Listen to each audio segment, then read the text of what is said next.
live in 5, 4, 3, 2, 1. Tight. Welcome again to the Breakers of Bread podcast. I am your host, Detavius Black. Jonathan Wilkins, aka Jay Wilkins, aka me.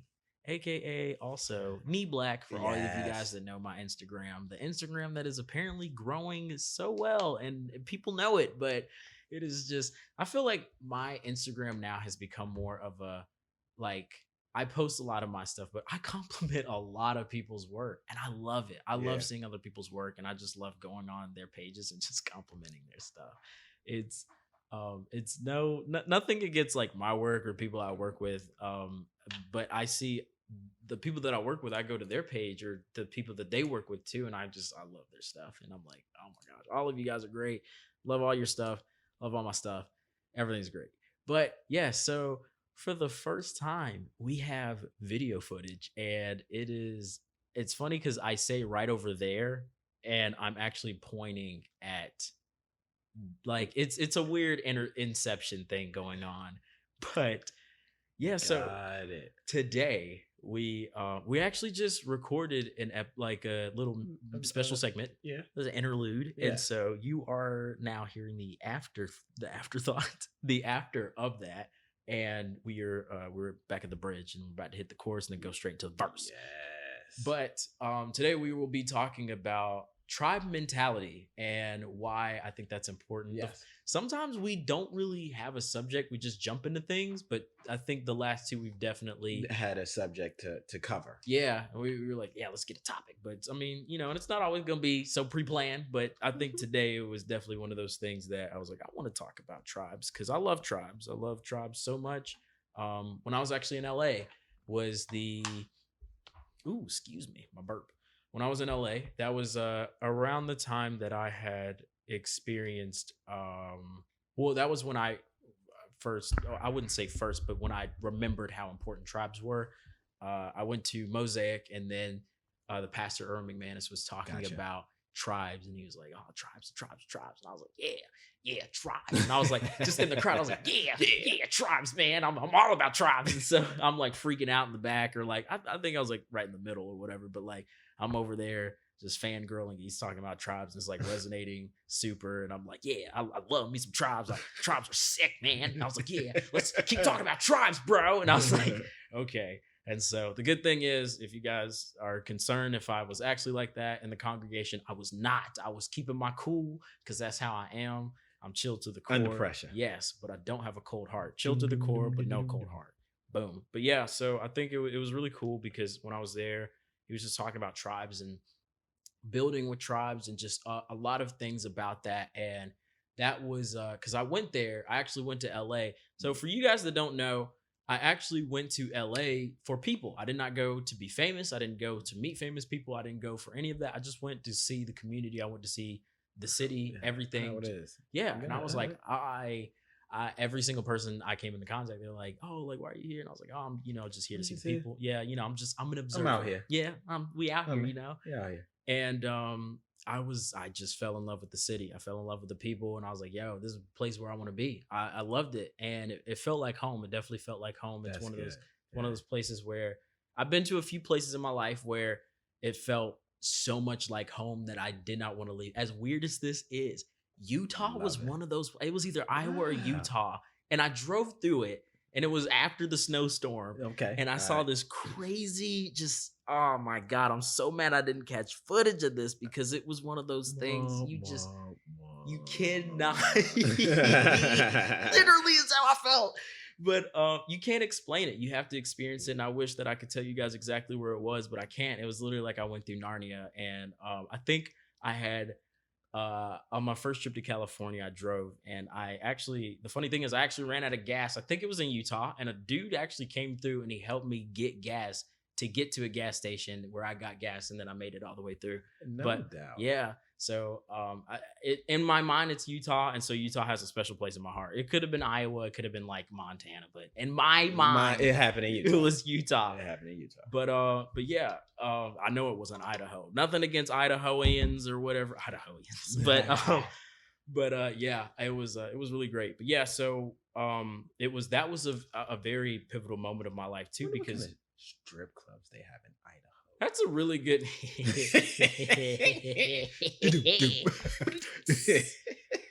Idaho, Idaho, we the hoes. I can't take it. I gotta eat a sweet tart for that one. I can't even get it in my mouth. Oh my god. But yeah, so it that was a pivotal moment of my life, because it was a person that doesn't know me. It was a person that never met me. He literally just saw a person that was just on the side of the road, needed gas, and he helped him out. And in a sense, that was definitely tribe mentality. You do that for your tribe. You do that for people you care about, and you also do that when you're in a good tribe. You do that outside of your tribe. So I can tell that he definitely belongs to a good tribe, or he's in the process, or he was in the process of looking for a great tribe, but he was going to attract great energy, unless he just turned his life around. And I was actually the first example of his potential. He's like, I've been slanging crack for like 5 years. And I think I'm done. Not against anybody that slangs crack. Y'all are cool. But like, I've just been doing bad things in my life. I need to turn around. And then next thing you know, he saw this old little Negro boy on the side of the road in a Ford Focus 2009 silver in the middle of the night. And he was like, "This is my chance, Lord. I got it. Yeah. I'm gonna step up. I don't know. Now. His family could have been racist, and he was like, we're gonna turn the tide. We're ending this. I have run into the older that I get, the more that the people of my age are becoming older. So now I'm talking to them about, racism. Yeah. So it's funny to hear older white people or see racism. Yeah. And they know it is, and it baffles me, because I have not been around people that recognize and say something. Like, Jay, can you believe what they doing? Man, you just seen it. Short story. Had the beast out there in Hilliard. Went to a restaurant. Me and other two co-workers. I drove this time. It was so bad that they was like, Jay, do you see that? And me, oblivious to the fact that it's been happening my entire life. Yeah. As long as I can remember. I'm like, what? I'm looking around for a flat, a UFO, and it is like 3 people just staring, beaming at me, like where it was uncomfortable for them. That's how bad it was. Dang. And the reason why I say that is because one of them came out the rest. I came out first, getting in my car. I had a cup, putting in the cup holder, blah, blah, blah. So I'm getting myself situated in my car to get, to drive off. Mm-hmm. So one of them comes out, and he is, taking a broad stroke of what's going on, and he's recognizing it. And what made them say something is that the other one that came out behind him said something to the first one, and now they're conversing about, what are they staring at? Like, why are they? So, okay, do you see this? We go through that, pull out the parking lot, had to go up the road a little bit, make a U-turn. Yeah. They came out how you have a parking lot, then you have a line of bushes. Yeah. To separate the sidewalk from the parking lot of the establishment. Mm-hmm. They walked through the bushes to see yes. So much I'm driving, they were like, yo, they came to the street. They out the street. What's going on? I'm like, this your first day? This my 44th year being black. To me, it's like, to you, it's crazy. To me, it's a Monday. Yes. So that's crazy to see the people of my age or people older talking about racism. And how some of them really realize, the impact. Yeah. And some people just don't don't care. Yeah. Or are openly still racist. It's like, cool. Okay. Yes. Peachy. But it's funny that even that, because the pastor of my old church, it's so weird to say old church, because it's not really saying old church is always weird to me. It's like, even previous. The church I used to go to, because it's like, I used to attend. Yeah, it's like the one I think previous is just such a, I don't know, because in my heart it's like I'm like still there but not there, but it's weird. But he was talking about how there's a few sermons he preached about how his dad used to be a racist, and he had this video, and he actually took his dad to a black church, and he used to sing in a black choir. He was the only white kid in that black choir. Nice. And it was crazy. And I think they had to change the name from like basically like all black choir to collective choir. Yes. And so it was he brought the diversity. Yeah, he was like, yo, what's good? And so yeah, it was just so crazy because when I think about things like that and about and this kind of even goes into like the tribes that we're raised in and whatnot. I think that people know exactly, because the cliche thing to say is like, I don't think people really know the impact they make when they do certain things, man. Oh my goodness. It's like, no, I think that people know the impact. I just don't know if they see as far as it could go. They know how impactful it'll be, because it's like you wouldn't be so intentional with doing the things you did. Exactly. And so I think that people know the impact, they just don't have the foresight to see how far it'll go. And so yeah, it's always interesting seeing like two sides of the coin, or just how one tribe, like for instance, being in this one now, it's for all you that you don't know, I have joined a new old tribe. Yes, it is. It's one of the best things ever. Yes, if not the best thing ever, right beside Jesus. Yes. But it's really great. I love being here. I want to talk about it a little bit too. I know that was not English. I'm sorry. I slurred on my words like cursive, but I love it.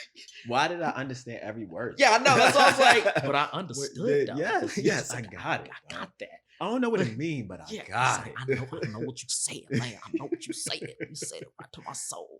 But yeah, it was so interesting growing up in York, South Carolina, where it was always, and I always used to mark it off like, maybe I just dress weird. But then it's like, when there were certain things that people would do that would be different from, just the plethora of other things. Yeah, it's like, okay, this is weird. When all of the kids we used to, okay, so there was this street called California Street, and everyone knew to stay off that street. It was just bad news. And it was bad news for a reason. But like, we would have to, that was the bus stop. So we'd have to go over there, ride the bus to school and whatnot. But it's like, all the black kids get off the bus, we enter the building. Yep.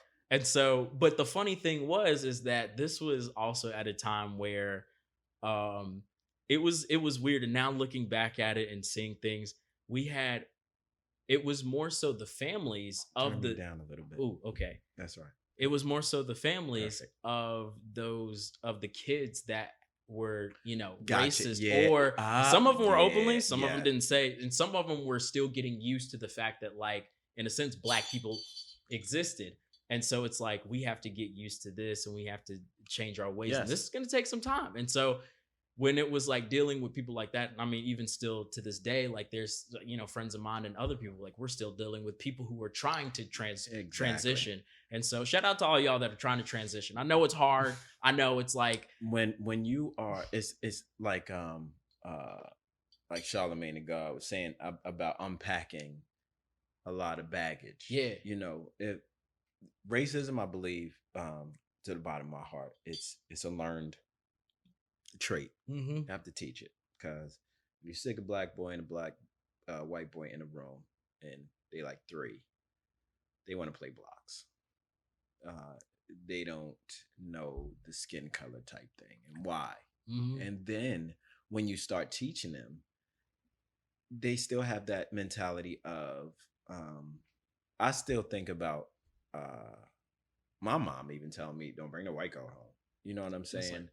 You like, and then that's what I grew up with. Like, I was naturally attracted to darker skinned women. Yeah. Fully, I don't want to say developed, fully figured women. They're so beautiful. Yes. They're yes. so beautiful. Oh man, I could not. I am. Whew. Anyway, that's why I got 4 kids. I saw a shirt and it said, it was like the division sign, but it was like black women breathing, or black women breathing. And that is literally the epitome of what it feels. Black women always will be more important to me than breathing. So shout out to all the black Yes, women out there. Y'all yes, are the angelic. real ones. Because I've seen some ones that I'm like, look, why? Then, but it's much more of them that I'm like, oh yeah, because no disrespect to gay men, I just don't, I don't, it's too many women for me. You know what I mean? I'm like, oh man, but and for that matter, I'm like for anybody. You know what I'm saying? When I see, and I'm not because I have friends that's interracial and everything like that, but when I see like a black woman with a white cat, I'm like, damn, we lost one. before it's like, damn, we lost one to good credit. But now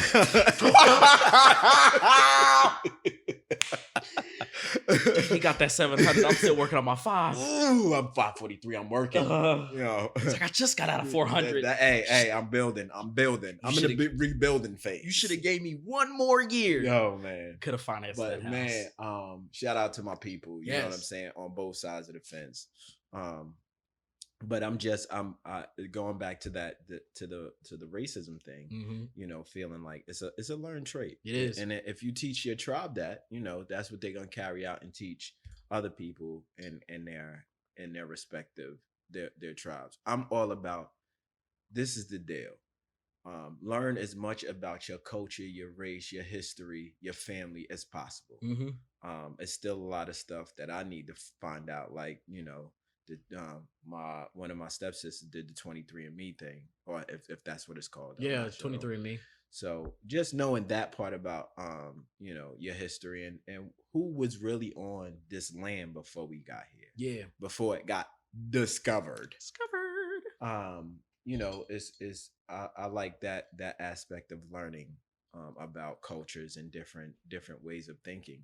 But again, I work with such a diverse set of individuals throughout my whole life. Yeah.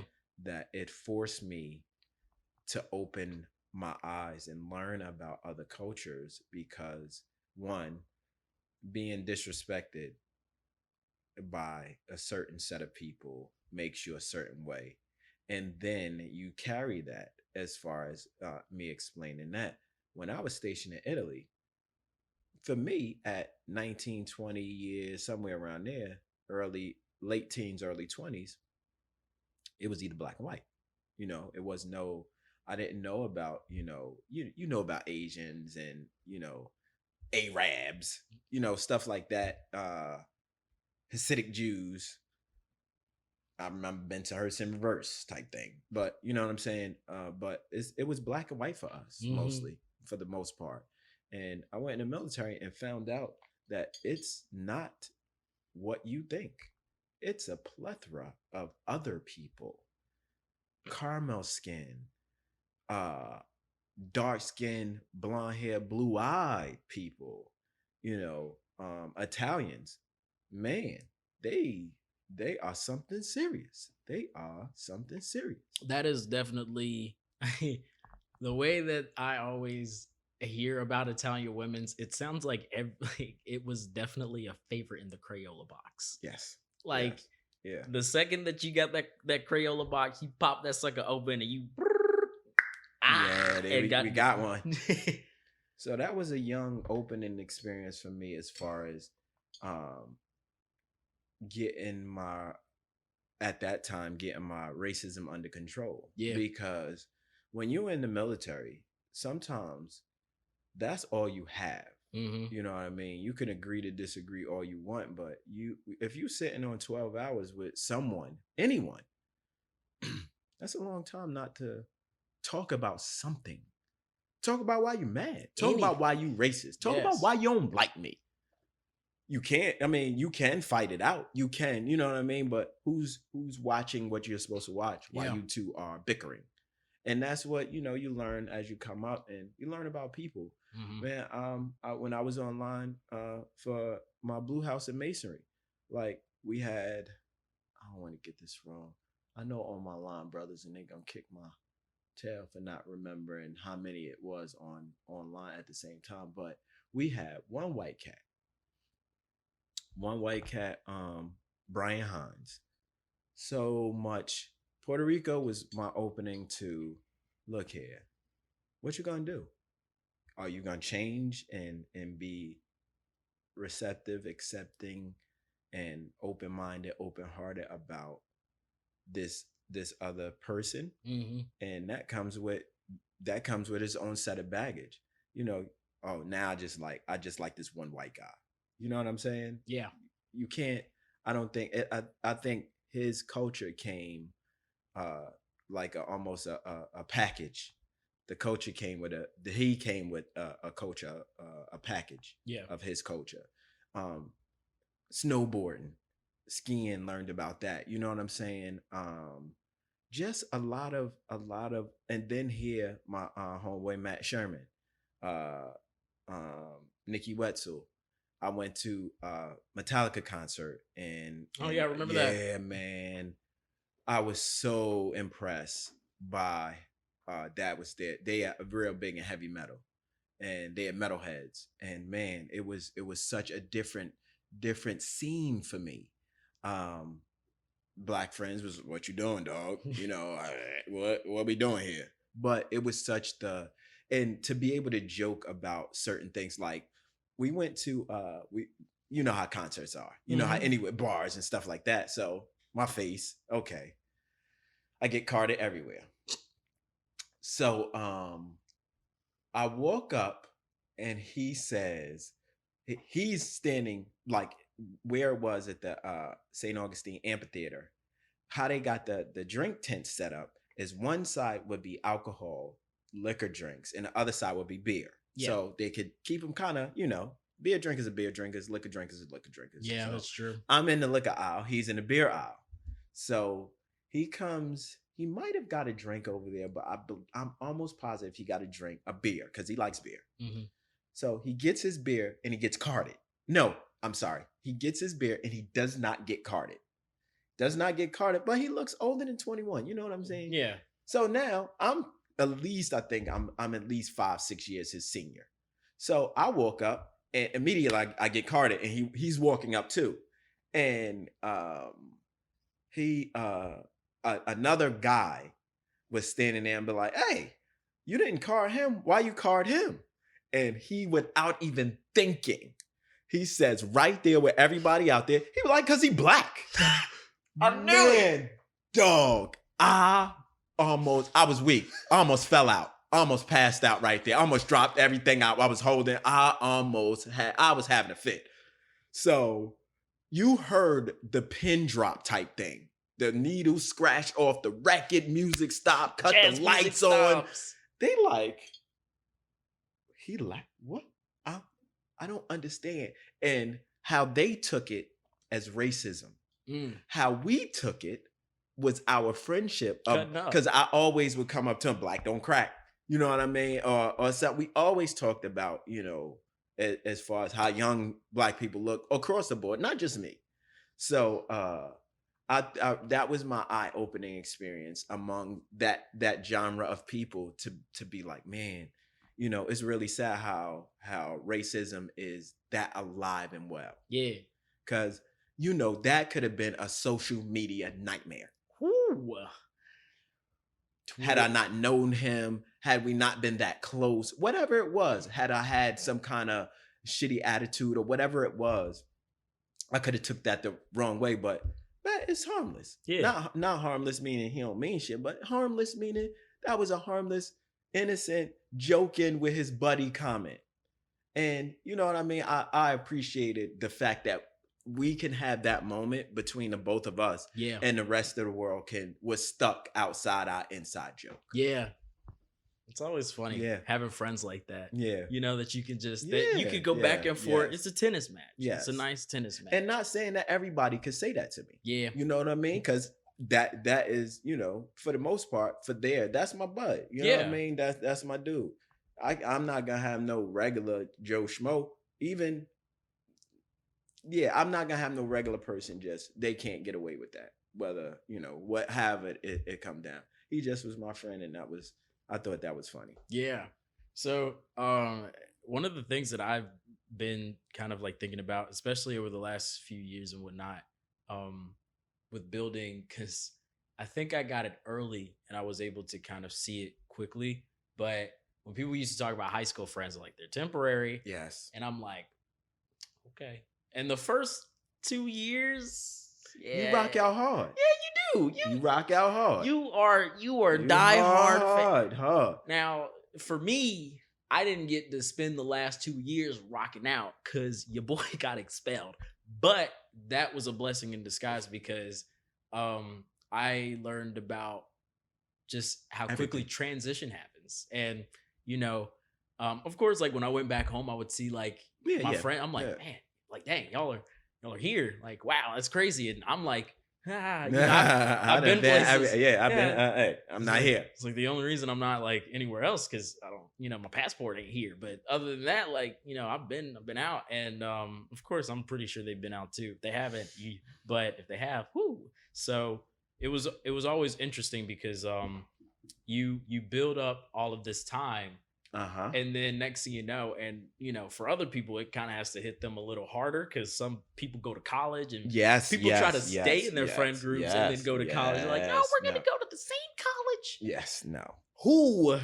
College friends, I think they're you have a chance of being long term. High school friends, if you are friends from high school, you did something together almost, or you did go to the same college. But when you're in high school, that's what it is. That's, and I can speak from just plethora of experiences that I spent with Katoya, and the fact that we went to high school together, and all the people that she tell me about. Like, don't you know this person? Was he in my grade? That's my first question. If he in Toy grade, no. It's only a choice few that I can't even remember, from that time, time frame. But Toy is my only high school friend that I talk to a consistent basis. But shit, we was married for almost 20 years, so and we got 3 kids together. So I'm kind of I'm stuck with her for the rest of my. Well, no, I can't even say that. She's stuck with me. She's stuck. Yeah, that's because believe me, she is stuck with my ass for the rest of her life at least. Cause them kids ain't going nowhere, and our youngest is 7. So, jokes on you. Hey, that's another man. Oh man, it's man. I don't even know. The funny thing is, like, it's always funny to kind of guess where people are going to go like after they hit like 18 or 21 or whatnot. And I mean, I had the luxury of coming back here, but I mean, the goal from the get-go, you're like, the goal is to get you out and to get you out just around. And I'm like, cool. All right. But like, the funny thing is, I'm enjoying this time where I'm like with the Sibs and everything, and I'm seeing them grow. And it's so interesting because I don't even know. Like, I was asking Jace, I was like, dude, where are you gonna go? Like, to college? He's like, I don't know. And I was like, cool. And so, because Jace is he's an interesting thinker. He either thinks way in advance or not at all. It's nothing. He's not a right here person. No, he's not a right now person. Nah, he like, tomorrow, what are we having for dinner? Yes, dog. I'm like, bro, we just ate. I'm cooking right now. So but his memory is, I can't rely on it. I'm like, Jace, do you remember why? I'm like, yes. I just ain't no need for it. No, he a right now dude. He a right now future dude. Right now future. So I commend him. Look, he moving. The thing about him that I appreciate is the fact of he is so mild-mannered, laid back. Yeah. But he's so brave. That's a brave. Anybody that tell you with a straight face, yeah, I want to get surgery on my eyes. What? You sure? Yes. I asked him about 4 times, never budged. Jace, you nervous about going to Norway? No. You sure? Like, he was nonchalant the entire time. You excited? Meh. Oh, okay. Tight. So, he ain't never show his hand. You'll never know what he playing back there. No. He can have 1-3 offsuit of every poker card you could have, or a royal flush. You would never know. No. Until you lay your cards down, you be like, you won with nothing. I was about to say, Jace will he'll make you fold with the worst hand. He will make you fold when he has the worst hand. Yes. He is. It is. But the funny thing is, and he told me this, he's like, I am super animated, but no one knows it. But you know who sees it? Me, because of that room. That's where I see it all the time. He comes in that room and he's a completely different person. I'm like, where did this come from? He's like, I only do it when you're around. And I'm like, ooh. But it's funny because that's the tribe. He's in that tribe. And he sees me as a part of his tribe. Yes, he does. Where he does. Like, even Jakai. Yeah. Jakai is a very, very, I call him my asshole. He's my own personal asshole. I absolutely love that kid. The day I realized he was a full-blown asshole was the night we went to Bonefish. I was like, am I in your sleep? Really? Okay. So Jakai is I told him he's the smartest, most intelligent person that I know. Yeah. He's very, very, very, very smart. Very intelligent, very level-headed, passion. His quote on my cup is definitely what I've been teaching him, and I'm proud of that from him, to see that come back. Yeah. Like I tell everybody, like, being a parent, being a father, being a full-time parent, being a full-time in your life, in your face father, is instant gratification. That's what keeps me going. In this world of instant gratification, I need nothing but my kids, because every day they give me something gratifying. Yeah. Something to work harder, something to make me move and get up when I don't want to. So when I hear about parents and people drawing strength from, of course, God, whatever spiritual deity that you believe in, and whatever it is that you believe in, whatever you draw your power from that's higher than you, I get mine right in my house. Yeah. Right from my tribe. My tribe give it to me, every day, twice a day, 3 times on Sunday type deal. So I'm very thankful and blessed because of that. And I can't go without saying I'm very blessed with Katoya and Sharanda, 2 of the greatest women to ever bless my life, because they gave me my gifts, and they didn't give me grief. I hear so many horror war stories about not coming around. Now, I had to do some work on myself to get to where we are, but just giving them the biggest shout out. I love them both immensely. I owe them my life pretty much, because they gave me my cup. So everybody that means something to me is written. This cup was just a cup, but it became priceless with what's on it. So I'm very extremely grateful for that, for getting this, and the words that's on it, because it's from you guys and how y'all feel about me. Yeah. So I was really, man, that do something to me.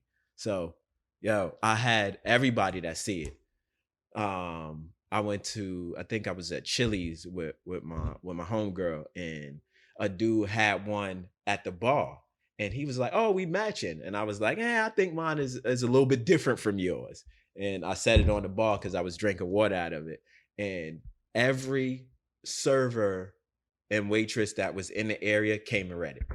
Yep. 4 of them came and read it. Dang. He was like, "Oh my God, is it on there?" They rubbing it. I was like, "Yeah, it's etched in." So you scratch it off, I'm gonna scratch you. I had the face on. I don't think nobody would they know me. Yeah, it's like, even if they don't, they know me. Yeah. I'm Jace, but without I don't need a room.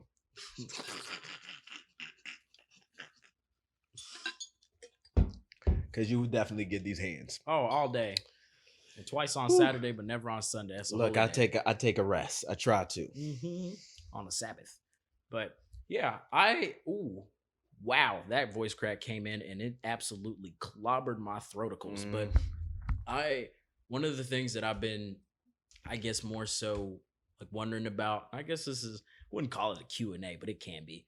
But so we've and we talked about this when we tried to record last, but oh yeah. when we and I guess this will kind of be both like a question for the both of us, but I think this is more so for you because I am in the process of building myself. And Yes. Yes. Yes. Yes. I think one of the most important things when it comes to making a tribe is first assessing yourself. Yes. And Definitely. that's a great, I'll Definitely. say it's one of the most important starters, because when in a sense when you're looking for people to grow with and you're trying to build and whatnot, and sometimes it happens organically whether you're ready or not, but Yes. when you have a choice of whether you want to grow with people or not, the best thing honestly is to assess yourself. And so this doesn't mean that you have to be 100% healthy to start a tribe. It doesn't mean that you have to be 100% at your best or at your, because if you're at your best, then what do you need to try for, you know? And so, but this mostly means that you were in a healthy position, that there is not a off ratio of give and take, and you are able to give with fallbacks and drawbacks and Yes. and potential comebacks from other people where they have to make those things. You are in the position, you're in the position to win regardless of what happens, and things won't affect you as seriously as if you were not ready. And so for me, that's where I am currently in this place where uh I still am scouting, but I'm more so like assessing myself and all the things. I was telling someone, I was like, it's so funny to hear when people say like, "Oh, why you're not in a relationship?" It's like, I'm just emotionally unavailable. And I'm like, for some people that's true. For other people, that's an excuse.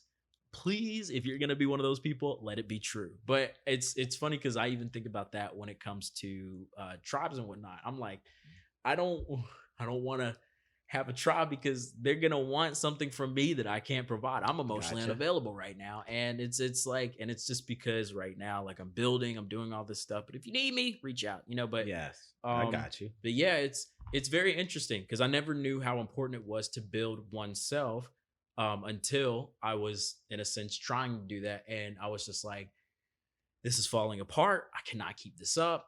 What is going on now that I'm where I am, I'm more so, I'm meeting a lot of people, meeting, you know, conversing with people, commuting and whatnot. And it's very enlightening to see all the different types of people, in a sense that I would have to, I wouldn't say deal with, but because deal with is such a Yes. hardcore Yeah. word, Yeah. Yeah. but I got you. that I will, in a sense, be dealing with. And so, you know, I want to be prepared and maybe not ready, but prepared for that. And so, growing, building yourself, assessing yourself, see where your weak spots are. You'll know the Yes. best people to always have in your team because you'll know the weak spots. Like if, for instance, I have a shield and a spear, then let's say that my torso and the side is covered, but that leaves my legs and my top Yes. exposed. So what do? I have an archer and I have somebody right under me or beside me that can cover up for all of my weak spots. So wanted to ask you, what are the things that you now are kind of doing? Like, are you still in that like self progression where you're building yourself, or are you now like looking for others that, because Right. I would say that like I kind of entered into the, well, I mean, you know, being your son, but also just what you're Yes. building as far as the business. I was lucky to be able to come into it. And so yeah. So, um, that's a very, very good word and an interesting question. Um, right now in my life, I am. It's and I hate when I, not people, me. I am still working, and it will always be that work of in progress type work. But Mhm.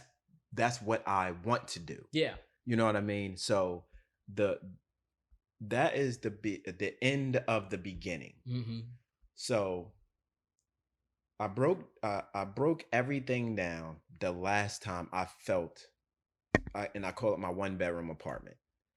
I broke everything down and broke myself down to figure out what is, first of all, what is your problem? Why you keep on feeling that you are still arriving here? What lesson have you not learned? So I went into self reflection, figured out some things about myself.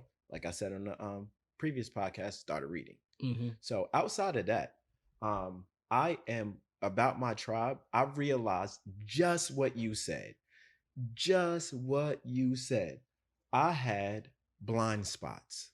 I wasn't good at everything. I was good at a lot, but I wasn't good at everything. And I was concentrating on too many things.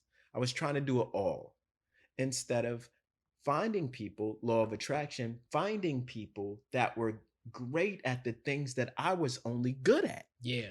or was great at things I was terrible at.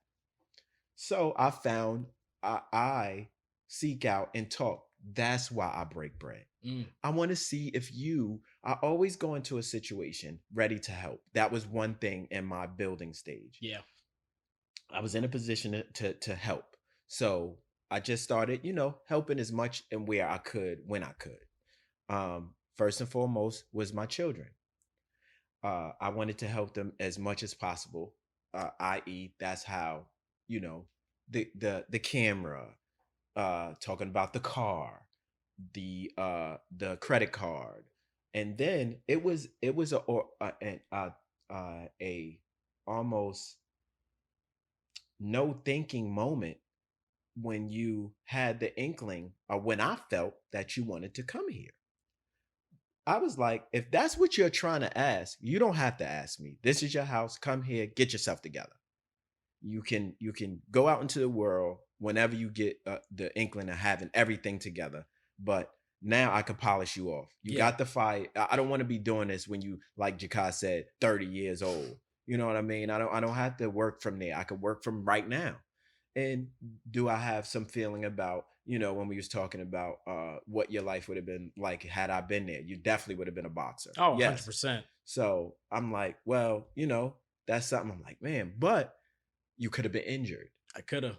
You could have been like, a scare like Zab Judah fighting too long. He got injured. He had the last fight he had a brain bleed. I was like, oh my God.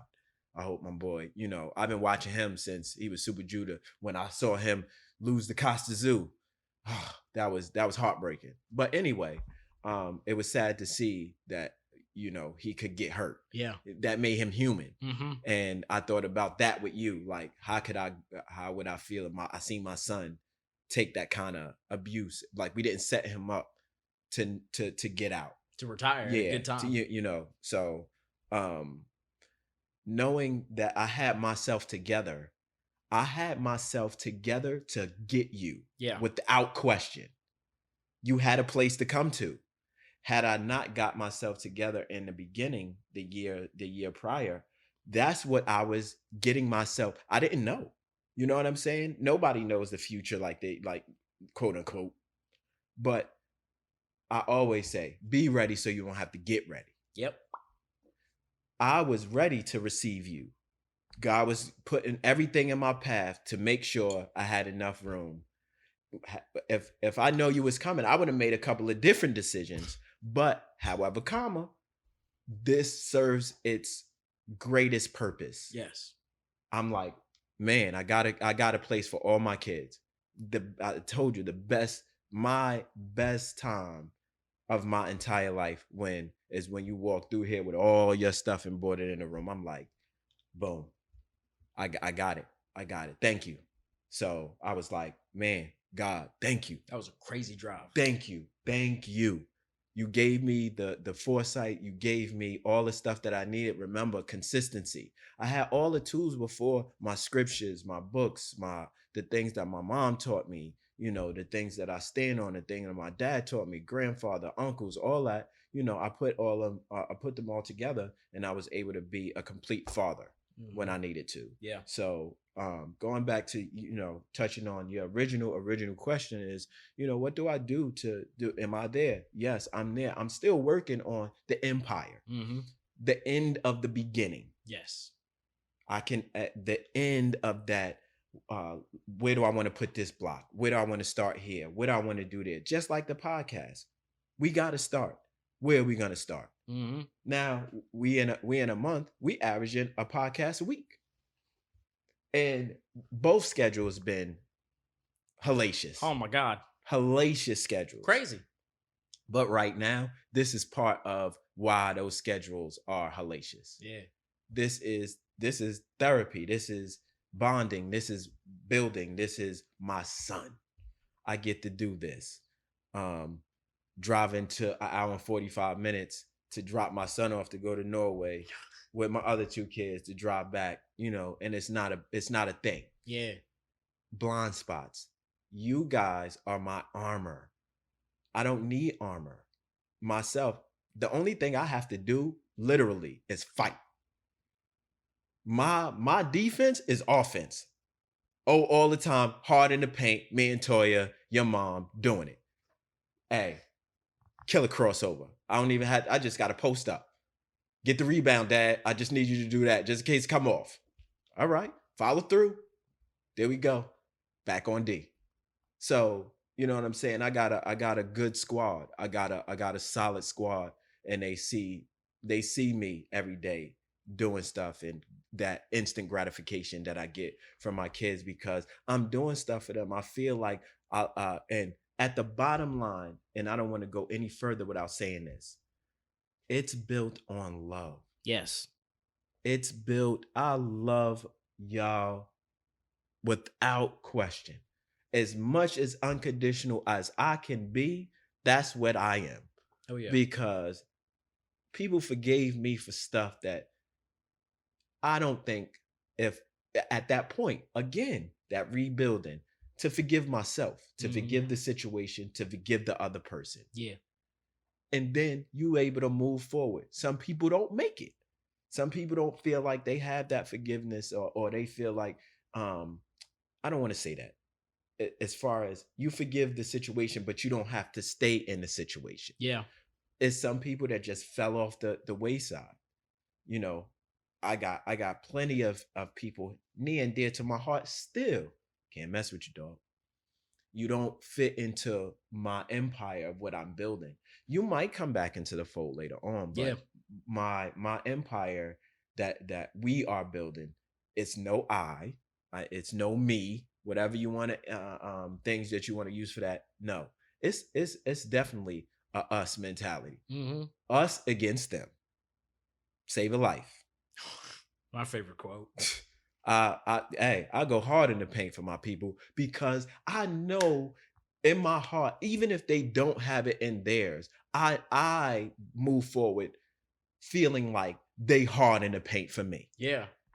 They hard in the paint for me. Some people don't even like people to say stuff about. I'm like, yo, chill, don't let them go. I ain't worried about that. But let them say something about, oh man, hold up. Wait a minute. I'm like, nah, they ain't even mean it like that. You know what I'm saying? So I try to show as much love as possible, especially to my kids, because they didn't ask to be here. And it's a crapshoot with anybody, but with your kids, definitely. And I have 4 of the best kids in the entire world, if not the best kids in the entire world, because they mine. Yeah. You know what I'm saying? They mine, they look like me, they talk like me, they walk like me, they do everything. One of them at least do 2 to 3 to 4 things just like I do.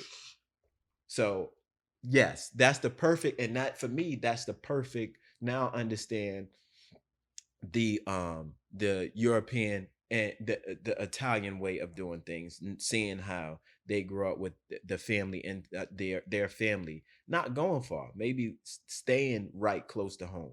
Right now, I don't need none of y'all to go anywhere. I want y'all to go out and be bosses, be kings, and do whatever. But but you can have your kingdom on our land. We're here. Everything we survey. Lion King. Like the mansions. Yes, yeah. You don't have to be far, but home base. Yes. This is home base. You can always come here, always go to Toya, always go to your mom. You got some place to go. And, no disrespect to homeless people, but if you take it disrespectfully, and I don't mean it like that, but I think anybody that's homeless, you did something just terribly wrong with your life.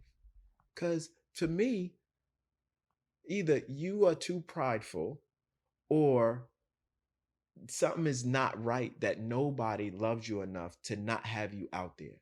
Because I'm looking at my tribe and I'm like, it ain't no way. It's no way. If I have a 1-bedroom apartment, we got a 1-bedroom apartment.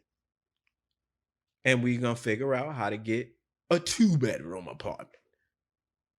So no, my blind spots, that's what my tribe does for me. And that's what the way I'm building it. Yeah. What's up, peep and peeperonis? So it is your boy Detavius, aka Knee Black, and I don't know why I always say that, especially for these little voice memos, but I am recording this because this episode was actually, I think it was like a whole 97 minutes long. So making this so you guys know what's going on, I am splitting this in two actually, and I will either put this at the beginning or the end. So when you hear it, you'll know like, oh, here it is. And so I think I'm actually put this one at the end and then make another one for the other one. But just wanted to say that yes, this is a 2-part, as you could probably see by when you go into the podcast app or whatever, your local podcast thingy, whatever. But yeah, I just want to say thank you so much. Thank you guys so much for tuning in. If you're sharing with your friends, thank you so much for that. And yeah, as always, let me know what you want to hear about. Let me know what you want us to talk about. And yeah, let us know what food you want us to eat as well. But thank you so much for tuning in, and cannot wait for you to listen to the second part. Deuces.